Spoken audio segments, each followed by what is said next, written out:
Hey you guys, Coach Liz here. All right, this week we're talking more about our high five habits. Last week we touched on nutrition and the importance of learning to balance your blood sugar to help your body become fat burning machines. It also helps keep your inflammation down, it helps hunger and cravings. So many benefits to balancing your blood sugar. Another part of nutrition is protein. Now, protein's all the rage now because muscle is so important. Muscle is like gold. You want to protect it as you age because you naturally lose muscle as you age. And so if you're not using it, you're losing it. And so we want to protect that muscle so that we can age better. Muscle is also a reserve for glucose. So when you eat carbs, first that insulin is released and stored into your liver and muscles. And once that reserve is full, or if you don't have a lot of muscle, it fills up really quickly, then it goes to your fat cells. So if we can have more muscle, we'll be able to move longer, we'll be able to have more reserves for that glucose, and you'll be able to be more independent and live a more full life longer. Now, protein is made up of amino acids, and essential amino acids are those things that we have to add into our diet to be able to make complete proteins. They come from food. So this week I want to talk a little bit about the importance of protein. For the next 2 weeks, we're going to talk about the importance of protein and how to get the most bang for your buck when it comes to protein.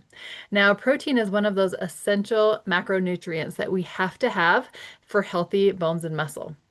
Now, I always teach to eat protein every time you eat. It helps to balance your blood sugar, but really, how much protein do you need? Now, let's get into that. There's two things that we're going to talk about. This week, we're going to talk about how much protein, and then next week, we're going to talk about the timing of the protein. But first, let's focus on getting enough protein because that is most important, is that you're getting enough protein.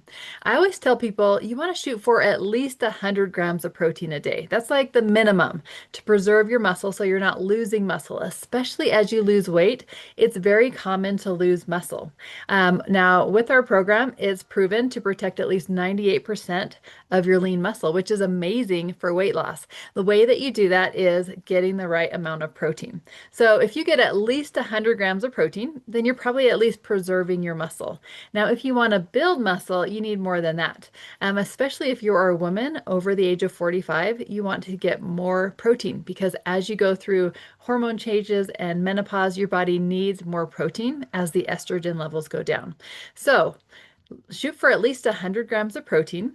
But ideally, I like to match your ideal pounds in body weight with grams of protein. So if ideally, like at a healthy body weight, might not be the goal that you're working on right now, but if you look at a BMI chart and like at a healthy BMI, maybe ideally you should weigh 130 pounds of lean muscle or of lean body mass. That is a great goal to have at least 130 grams of protein. That would be like an ideal goal to be working toward.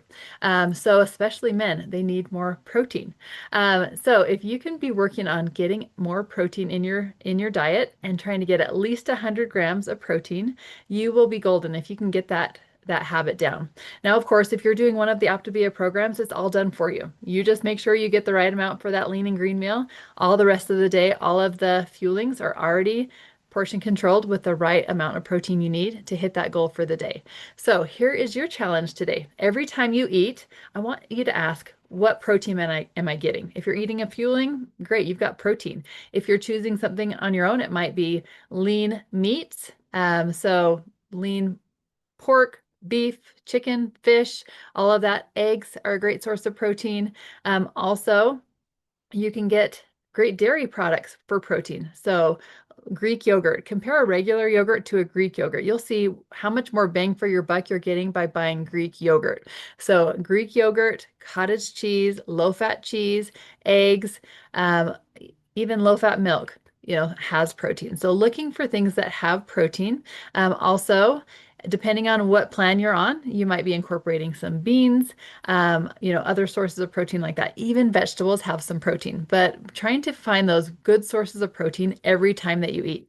Now, I'm going to teach you a little trick on how to know if something is a good source of protein. So I want you to grab any nutrition label that you can find. Any label, it doesn't matter what it is. Grab a label, and if you look, I just grabbed these Ascend cheddar straws.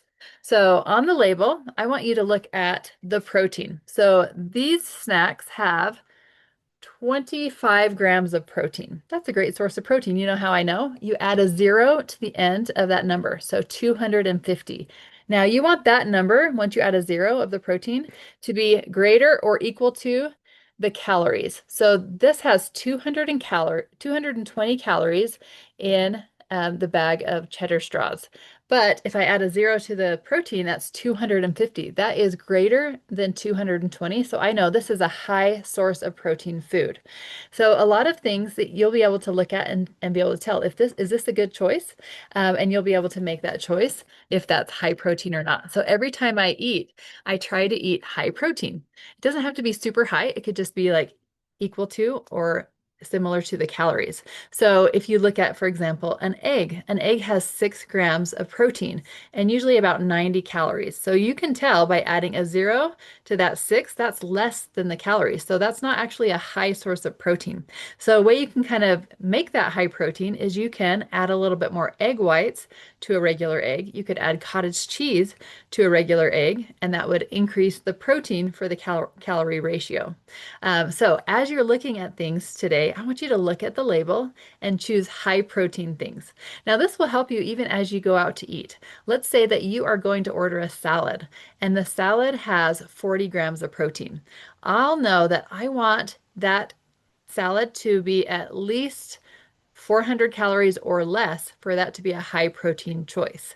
And so you can ask for more protein to be added to increase that protein. So that is something that you can look at as you're looking at labels to see what things you're choosing that are a good source of protein. All right, give that a try this week, and we'll talk to you next week.